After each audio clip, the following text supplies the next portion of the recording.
Tudo bem? Você está preparado para mais uma aventura? Já tem aí a sua Bíblia na mão para juntos vermos os textos bíblicos? O tema de hoje é muito importante. Hoje nós vamos entrar no futuro. A palavra de Deus nos apresenta o futuro. O último estudo sobre os sinais da volta de Jesus indica que Jesus está muito próximo. E depois que Jesus voltar, como será? O que vai acontecer? É isso que vamos estudar a partir de agora. Vamos pedir ajuda a Deus? Bondoso Deus. Nesse momento, Pai, ao estudarmos a tua palavra, as profecias, dá-nos discernimento, dá-nos sabedoria divina para aprendermos mais, para crescermos espiritualmente.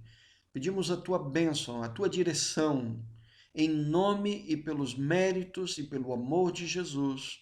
Amém. O milênio. Qual foi a maior promessa que Jesus fez? E quando eu for e vos preparar lugar, voltarei e vos receberei para mim mesmo, para que onde eu estou estejai vós também. A maior promessa que Jesus fez é que ele vai voltar. Eis que vem com as nuvens e todo olho verá. Apocalipse 1, verso 7. Agora, prestem atenção nesse texto.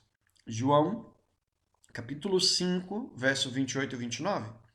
Não vos admireis disso, porque vem a hora, ou seja, vai chegar uma hora em que todos os que estão nos sepulcros, nas sepulturas, ouvirão a sua voz. Voz de quem? Voz de Deus. E sairão, ou seja, vão ressuscitar. Agora, cuidado, depois dos dois pontos, o que a palavra de Deus diz? Os que tiverem feito bem para a ressurreição da vida, e os que tiverem praticado o mal para a ressurreição do juízo. Então, duas coisas que nós precisamos focar aqui de uma maneira especial. Haverá duas ressurreições. Quais são as duas ressurreições? A ressurreição da vida e a ressurreição do juízo. Quando acontecerá ou quando ocorrerá a ressurreição para a vida? O próprio texto bíblico diz. Vamos ver juntos? Não queremos, irmãos, que sejais ignorantes acerca dos que já dormem. Mais para frente, vamos explicar melhor, ok? Mas nesse momento é importante você perceber que quando a Bíblia fala de dormir, ok? Dos que dormem, nesse caso aqui, está falando dos que já morreram, ok? Para que não vos entristeçais como os outros que não têm esperança. Porque o Senhor mesmo descerá do céu com grande brado, a voz do arcanjo, ao som da trombeta de Deus, e os que morreram em Cristo ressuscitarão primeiro. Então a pergunta é: quando acontece a ressurreição para a vida? Quando Jesus voltar. Todos os que morreram confiando nele vão ressuscitar quando Jesus voltar, e é a ressurreição para a vida. Vemos isso em 1 Tessalonicenses 4, verso 16. Então, atenção. Às vezes uma imagem vale mais que 1.000 palavras, não? O que a Bíblia está nos dizendo até agora? Que haverá duas ressurreições, ou seja, todo mundo que morreu vai ressuscitar. Só que uns vão ressuscitar na ressurreição para a vida e outros na ressurreição do juízo. Quando é que acontece a ressurreição para a vida? Na volta de Jesus. E essa foto nos ajuda a ilustrar bem, ok? Algumas sepulturas vão se abrir e outras não. Só ressuscita na segunda vinda de Jesus os que morreram confiando em Cristo, os que morreram em Cristo.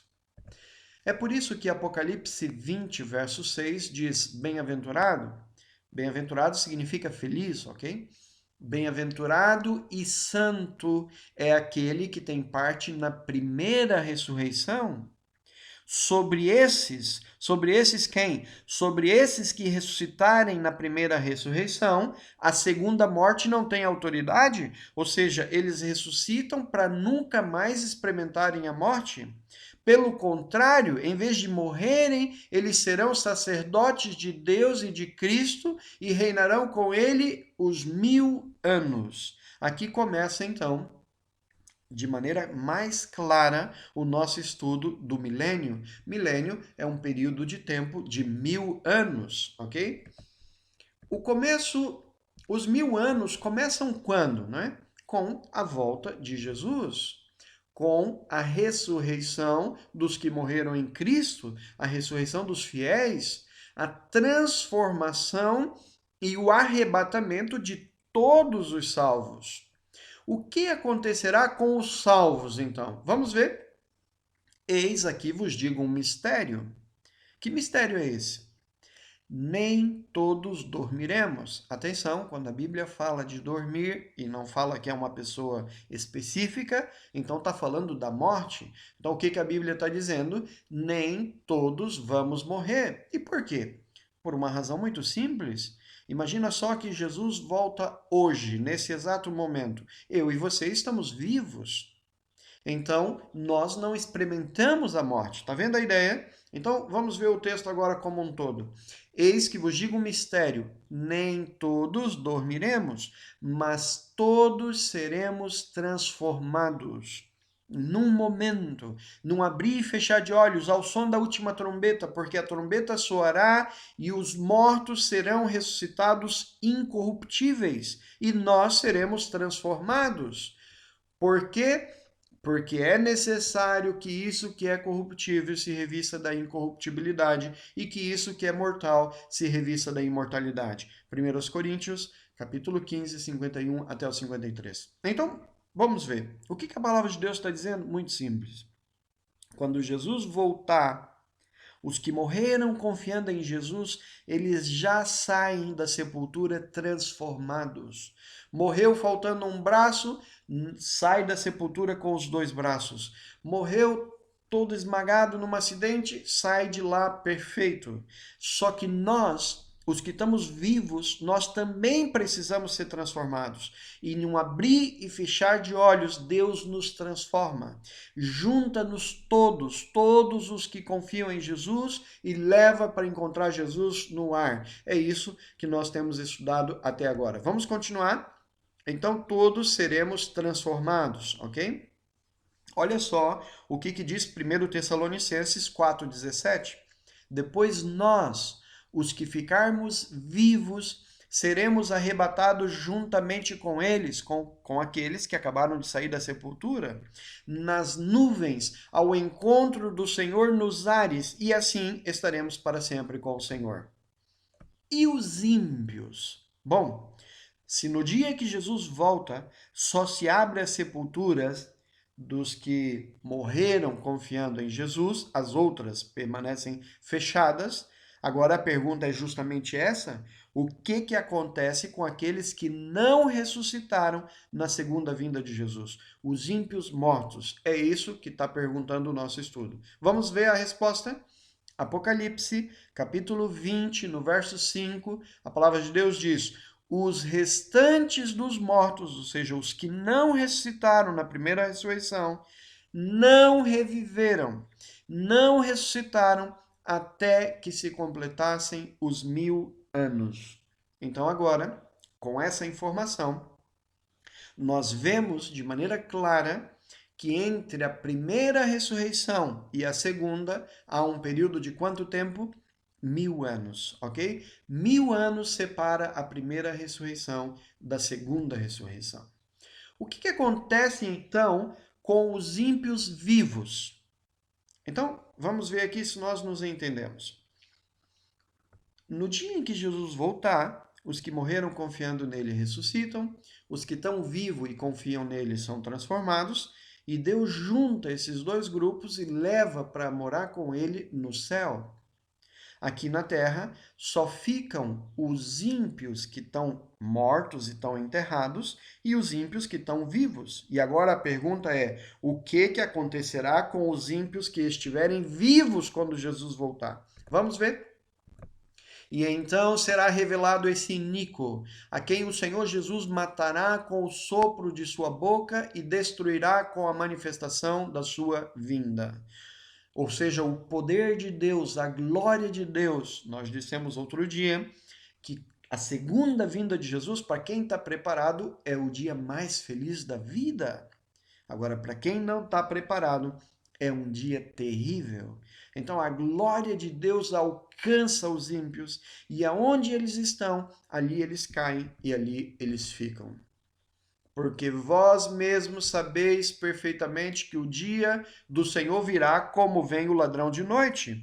Pois quando estiverem dizendo paz e segurança, então lhe sobrevirá repentina destruição, como as dores de parto, aquela que está grávida, e de modo nenhum escaparão. 1 Tessalonicenses 5, versos 2 e 3. Ou seja, nenhum ímpio, nenhum perverso vai escapar da glória de Deus. Aonde ele estiver, ali ele cai, ali ele fica. E como aconteceu nos dias de Noé e veio o dilúvio, os consumiu a todos, assim será também a vinda do Filho do Homem. Mateus 24, 37 até o verso 39. E o céu recolheu-se como um livro que se enrola, e todos os montes e ilhas foram removidos dos seus lugares. Os reis da terra, os grandes, os comandantes, os ricos, os poderosos, e todo escravo e todo livre, se esconderam nas cavernas e nos penhascos dos montes, e disseram aos montes e aos rochedos: Caí sobre nós, e escondei-nos da face daquele que se assenta no trono e da ira do Cordeiro, porque chegou o grande dia da ira deles. E quem é que pode suster-se? Quem é que pode escapar? Ninguém, meus amigos. Ninguém vai escapar da glória de Deus. Apocalipse 6, verso 14 a 17. Aqui, o profeta Jeremias, ele teve uma visão de como vai ficar o planeta Terra nesse dia, quando a glória de Deus alcançar as pessoas. Olha, vejam bem a profundidade desse texto. E os mortos do Senhor naquele dia se encontrarão desde uma extremidade da terra até a outra, não serão pranteados, ninguém vai chorar por eles, nem recolhidos, nem sepultados, mas serão como esterco sobre a superfície da terra.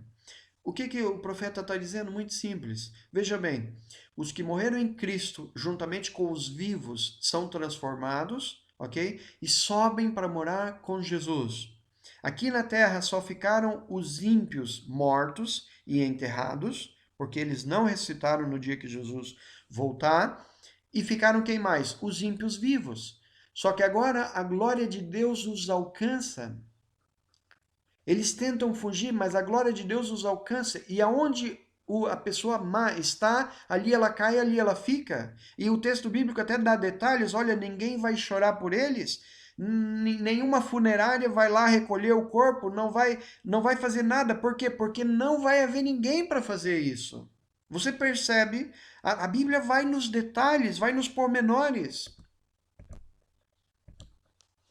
E agora, Apocalipse 20, verso de 1 a 3, nos esclarece ainda mais a cena. E vi descer do céu um anjo, que tinha a chave do abismo e uma grande cadeia na sua mão. Ele prendeu o dragão, a antiga serpente que é o diabo e Satanás, e o amarrou por 1000 anos, e lançou no abismo, e ali o encerrou, e pôs selo sobre ele para que não mais engane as nações, até que os 1000 anos se completassem. E depois disso, é necessário que ele seja solto por pouco tempo. Pouco tempo. Apocalipse 20, de 1 a 3. Bom, nós sabemos que o livro de Apocalipse é um livro com muitos símbolos, ok? Tem muita simbologia aqui em Apocalipse. E o nosso estudo não pretende revelar os pormenores de Apocalipse, mas aqui, nesse texto, como é um texto importante para o tema que nós estamos estudando, vamos ter que fazer aqui esmiuçar esse texto, ok? Precisamos compreendê-lo. E não é difícil. Veja bem, o que faz Satanás aqui neste mundo, nesse momento, não? Ele faz de tudo para fazer os jovens usarem drogas, para destruir o casamento, para fazer as pessoas ficarem loucas por dinheiro, todo tipo de depravação, todo tipo de vício, ok? Destruir as pessoas. No fundo, de diversas maneiras, o que ele faz é afastar o ser humano de Deus. Tentar, prejudicar, fazer sofrer. E agora nós vemos que no dia em que Jesus voltar, tanto os salvos que estavam mortos, que ressuscitaram, quanto os salvos que estiverem vivos no dia que Jesus voltar, sobem para morar com Jesus no céu. Né? Naquelas casas, naquela morada que Jesus prometeu, né? Vou fazer a morada, quando eu for, eu virei outra vez e vos levarei para mim mesmo, para que onde eu estou estejais vós também. Muito bem, vai levar os salvos para morar com ele lá na Canaã celestial. Aqui na terra só ficaram os ímpios que já estavam mortos e enterrados no cemitério ou em algum lugar, e ficaram os ímpios vivos, que a glória de Deus vai fazer com que eles percam a vida. Então vamos ver. Quando não houver ninguém vivo aqui na terra, o que Satanás vai fazer? Vai tentar quem? Vai destruir qual jovem? Qual casamento? Então, essa prisão que o anjo vem, coloca uma corrente, é uma prisão simbólica, é uma prisão pelas circunstâncias. Não é que ele vai estar de fato preso em algum lugar, mas não. Imagina só você numa cidade onde só você está lá. Você anda de um lado para outro, não vê uma viva alma em lado nenhum. Você pode estar preso e livre ao mesmo tempo. Não sei se me faço entender. Não sei se vocês estão compreendendo. Ele está preso porque já não tem ninguém para ele perturbar. Já não há nada de mal para ele fazer para ser humano algum. Agora, curiosamente, o texto termina dizendo que, olha, que depois disso, depois dos 1000 anos, é necessário que ele seja solto por pouco tempo. Lembra que os ímpios, a segunda ressurreição acontece depois do milênio. E havendo o ser humano vivo, ele já pode trabalhar outra vez, ele já pode fazer as suas artimanhas mais uma vez e, na verdade, a última vez. Então, a terra ficará como? Como vai ficar a terra durante o milênio? O profeta teve uma visão. Vejam bem a visão que o profeta teve. Observei a terra, e eis que era sem forma e vazia, também os céus, e não tinha luz. Ou seja, Deus vai apagar o sol durante esses 1000 anos. E sem sol, o nosso planeta simplesmente, tudo que é vivo aqui, acaba. Observei os montes e eis que eles estavam o quê? Tremendo. O que faz um monte tremer? Terremoto. E todos os outeiros estremeciam. O que o profeta viu mais? Observei e eis que não havia homem algum. Já entendemos por que não. Porque ou estão vivos no céu ou estão mortos aqui. E todas as aves do céu tinham fugido, ou seja, os animais deixam de existir também. Vi também que a terra fértil era um deserto, e todas as suas cidades estavam derribadas diante do Senhor, diante do furor de sua ira, pois assim diz o Senhor: toda a terra ficará assolada, ficará destruída.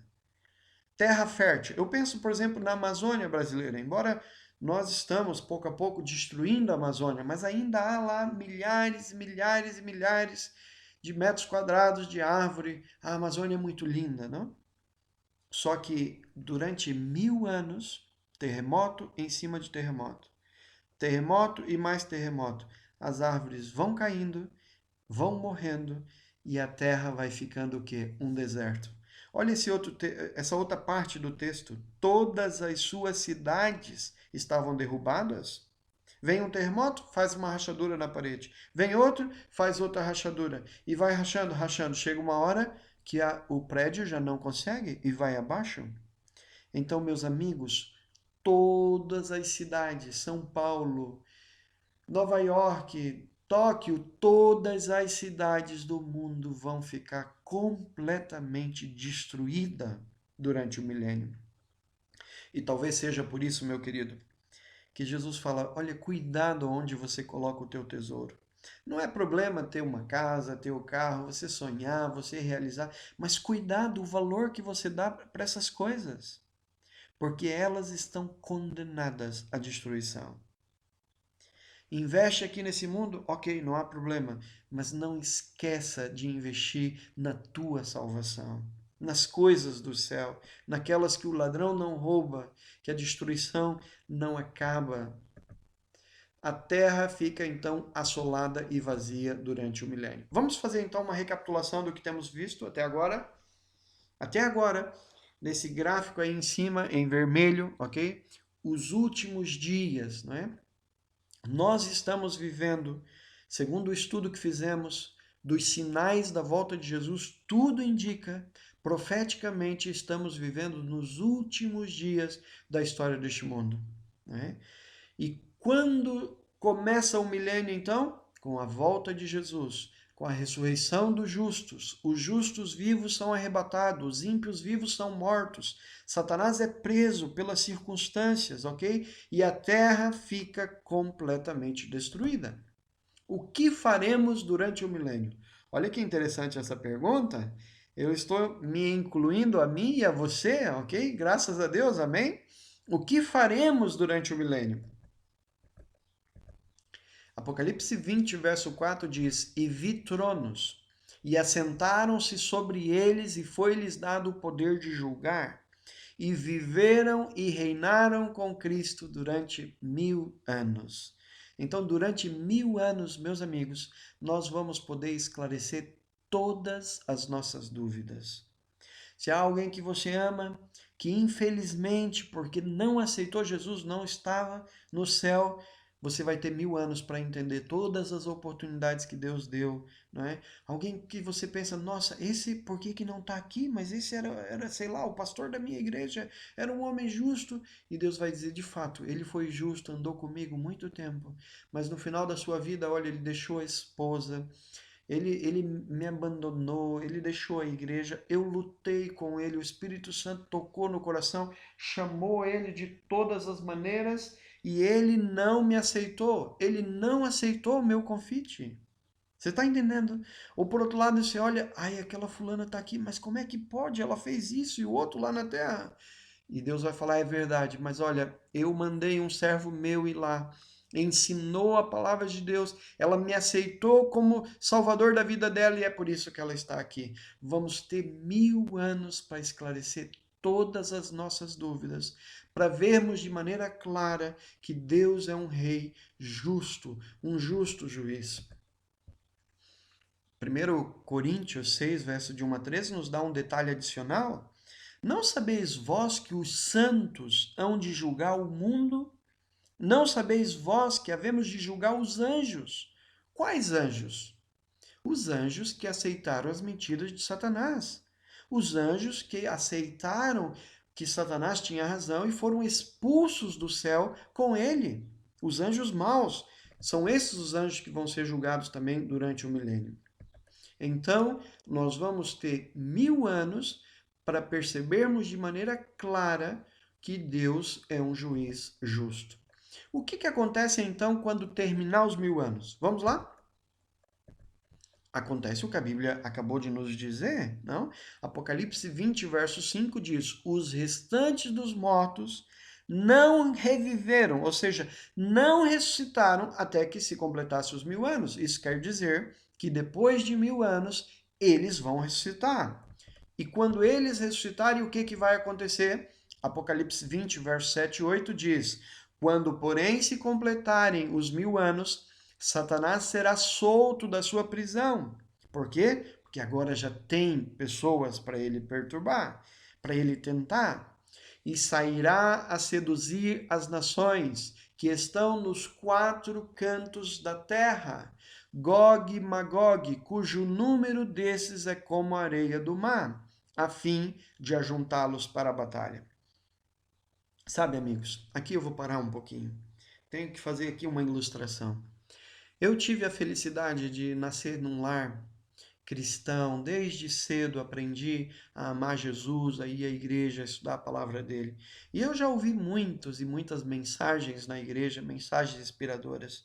Mas sempre que eu ouvi algum pregador mencionar esse texto bíblico, porque esse texto bíblico está dizendo que o número dos perdidos é como a areia do mar, eu não conseguia compreender, eu não conseguia aceitar, eu não conseguia entender.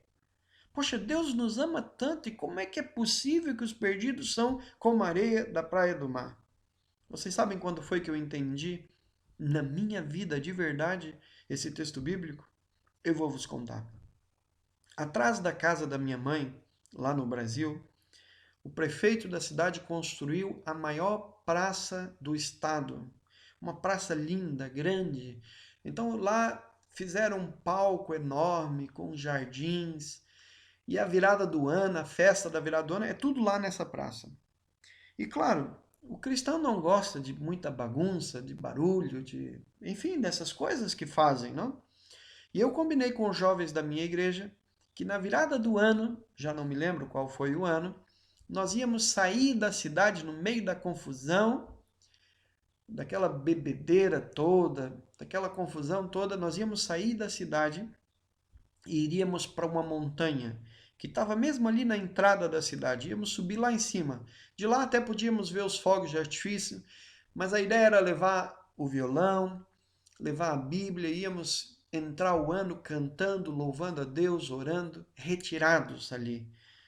E quantos eram os jovens da minha igreja naquela época? Eu não sei, se era 8, 10, eu não me lembro, mas pronto, um grupinho pequeno, mas foi muito bom aquela virada do ano.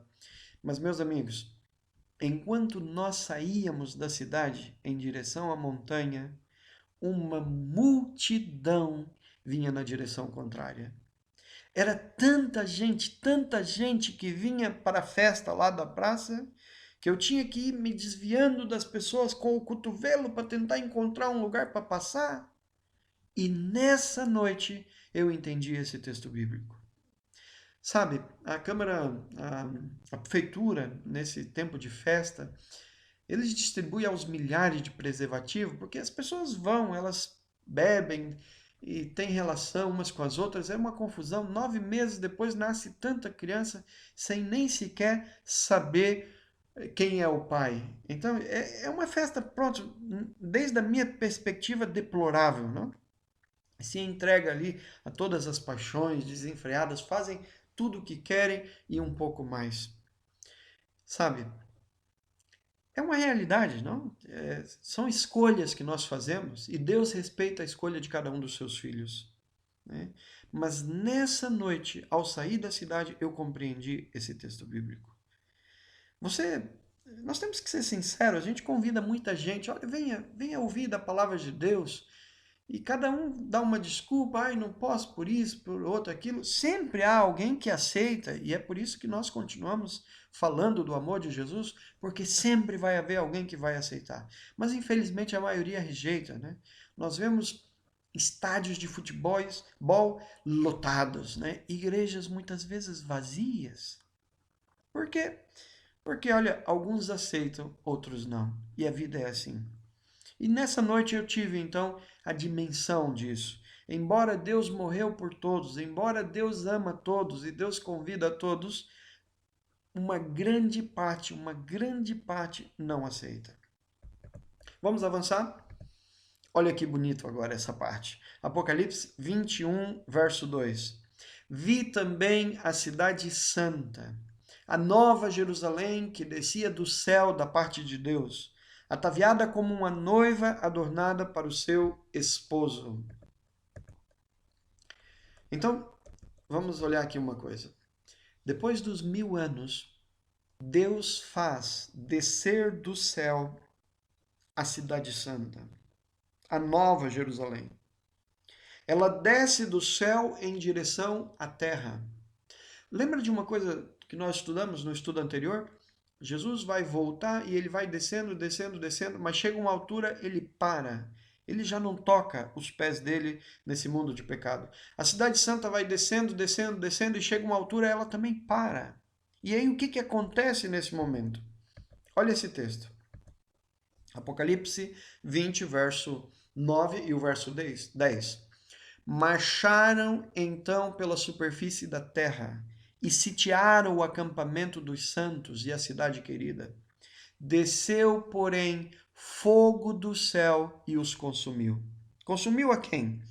O diabo, o sedutor deles, foi lançado para dentro do lago de fogo e enxofre, onde estão a besta e o falso profeta.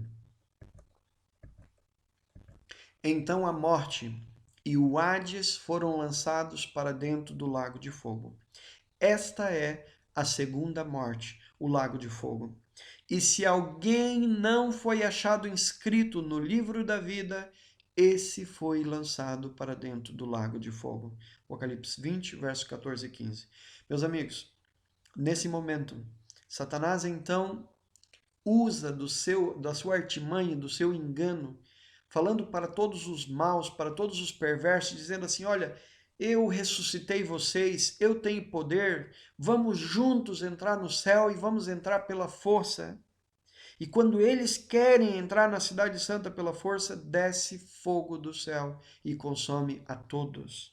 A segunda morte, o lago de fogo, é a morte final, é o extermínio completo da maldade de Satanás, dos anjos maus e de todos aqueles que não aceitaram Jesus como seu suficiente Salvador.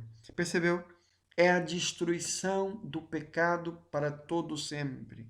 É a aniquilação completa de tudo que é mal, de tudo que nos faz sofrer, de tudo aquilo que insulta Deus, de tudo aquilo que é rebelde para com Deus, para com seus filhos. É o juízo final, é a morte de todos os ímpios de uma vez por todas e para todo sempre.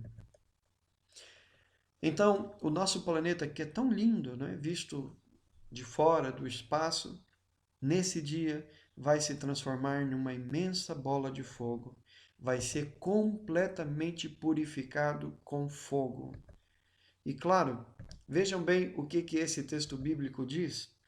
Porque, vou ser sincero, muitos amigos, irmãos evangélicos, eles entendem de maneira incorreta, ok? A Bíblia, pensando que os ímpios, os maus, vão ficar queimando, queimando pelos séculos dos séculos. E nesse texto bíblico é esclarecedor esse assunto, ok? Veja bem o que Judas não tem capítulos, ok? São só versos. Então Judas, no verso 7, olha o que a palavra de Deus diz. Como Sodoma. A palavra como está querendo colocar Sodoma como um exemplo, ok? Como Sodoma e Gomorra e as cidades circunvizinhas, que havendo-se entregado à prostituição como aqueles, seguindo após outra carne, são postas. Sodoma e Gomorra, ok? E as cidades vizinhas são postas para exemplo do fogo eterno, sofrendo punição. Veja bem, a Bíblia fala, assim, em vários lugares de fogo eterno. Só que o eterno de Deus é diferente do nosso eterno. Por uma simples razão. Porque nós não compreendemos bem. Mas aqui, esse texto é esclarecedor. Veja bem, vou fazer aqui uma ilustração. Imagina que eu tenho aqui na minha frente uma mesa de madeira e eu pego gasolina e lavo ela com gasolina, jogo gasolina em cima dela e risco um palito de fósforo de longe e a mesa começa a pegar fogo. E ela vai pegar fogo e vai queimar, vai queimar, vai queimar até quando? Enquanto houver madeira para queimar, a mesa vai queimar. E quando ficar só a cinza no chão, o fogo vai se apagar. E agora uma pergunta. Essa cinza que ficou no chão, alguma vez vai se transformar nessa mesa outra vez? Nunca mais. As consequências do fogo são eternas, mas o fogo em si não é eterno. E tanto é que Sodoma e Gomorra receberam a punição com fogo eterno. E uma pergunta óbvia para você nesse momento. Se o eterno fosse como nós, ou como muita gente, né, prega e ensina por aí, que vai queimar, queimar para todo sempre, Sodoma e Gomorra deveriam estar queimando até o dia de hoje. Você conhece duas cidades no mundo que estão queimando, queimando, queimando e nunca se apaga? Não existem essas cidades. E por quê? Porque Sodoma e Gomorra, elas receberam o fogo eterno. É verdade. Elas foram destruídas, mas o fogo queimou, queimou, queimou enquanto havia coisas para queimar. Quando não houve mais nada para queimar, o fogo se apagou. E os habitantes e as casas e tudo de Sodoma e Gomorra nunca mais voltaram à existência. Perceberam? Perceberam a ideia? Então, amigos, até porque temos que ser honestos. Que fogo é esse de Deus que queima, mas não queima? Vocês acham que uma pessoa, um ser humano, vamos pensar também um pouco com a cabeça, não? Um ser humano, quantos anos ele pode pecar, ele pode cometer aberrações, ele pode matar, ele pode cortar pessoas, esmagar, enfim, a pessoa mais terrível desse mundo, quantos anos ela pode fazer esse tipo de maldade? No máximo, durante toda a vida dela. E mesmo assim, quando é bebê, dificilmente vai conseguir fazer alguma coisa assim tão terrível. Mas ok, digamos que a pessoa ela praticou crimes e atrocidades durante a vida toda. Quantos anos pode viver? Bem, 70, 80, 90. Vamos dizer que ela vivesse 100. São poucos que chegam aos 100 e pouquíssimos aqueles que passam dos 100. Agora, vejamos uma coisa. Seria justo da parte de Deus fazer essa pessoa sofrer depois 1 ano, 2 anos, 10 anos, 20 anos, 30 anos, 40 anos, 50 anos, 100 anos? E depois 200 anos, 300 anos, 500 anos, 1000 anos, 1 milhão de anos, o infinito por míseros 100 anos que ela viveu aqui nessa terra. Isso não seria um Deus justo, amigo? Então, de fato, a Bíblia fala na destruição completa do pecado e fala do fogo eterno. E Sodoma e Gomorra foram queimados com esse fogo eterno. Então, o juízo final será após o milênio, com a destruição de Satanás, dos anjos maus e de todos os ímpios. Mas quanto aos medrosos, aos incrédulos, aos abomináveis, aos homicidas, aos adúlteros, aos feiticeiros, aos idólatras e a todos os mentirosos, a sua parte será no lago ardente de fogo e enxofre, que é a segunda morte. Morrer para nunca mais voltar à existência. Acabar para todo sempre. Apocalipse 21, verso 8. Meu amigo, se você se identifica com alguma desses atos que acabamos de mencionar aqui no texto bíblico, ainda há esperança. Se arrependa do mal. Deixe o pecado.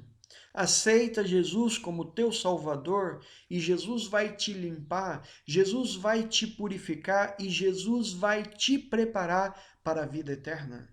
Mas, por favor, não deixa para amanhã o que você pode fazer agora. Caia aos pés do Senhor Jesus e Ele vai consertar a tua vida. Ele vai dar sentido para a tua história. Aceita Jesus.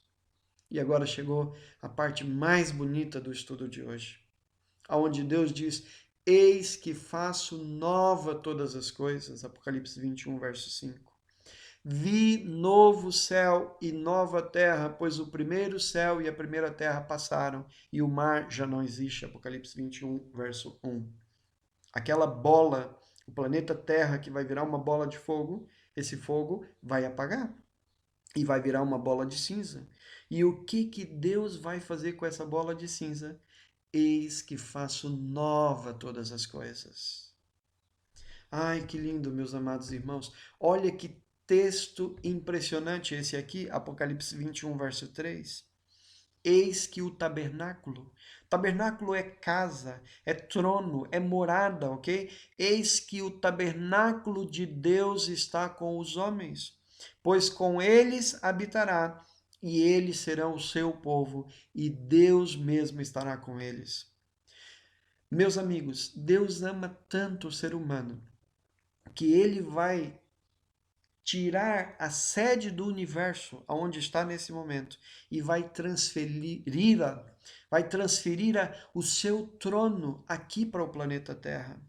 Já não vai haver isso de você fechar os olhos e pensar em Deus, ai Senhor que está lá no céu. Não, não. Você vai poder olhar para Deus nos olhos, cara a cara. O trono de Deus vai ficar aqui no planeta Terra e é daqui que vamos viver e reinar por toda a eternidade. Que coisa espetacular, que amor tão grande, como Deus nos ama! Ele enxugará dos seus olhos toda lágrima.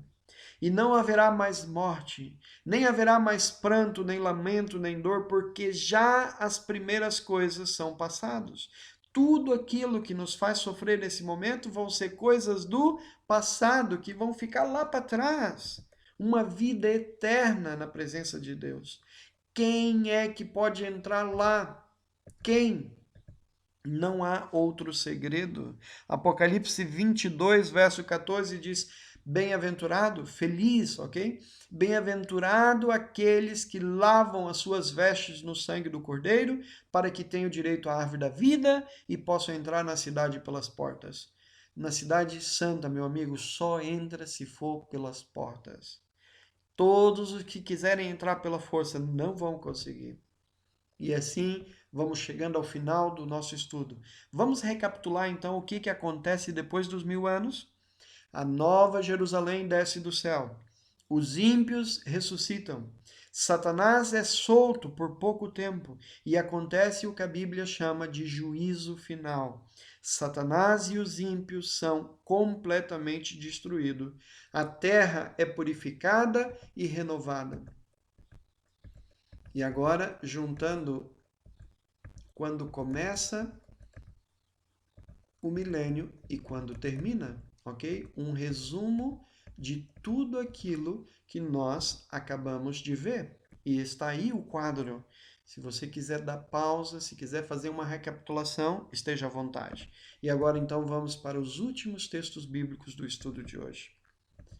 Apocalipse 22, verso 12.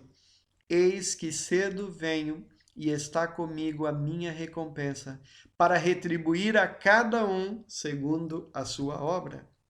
Onde você estará durante o milênio? A pergunta mais séria de todo o estudo é essa. Onde você vai estar durante o milênio?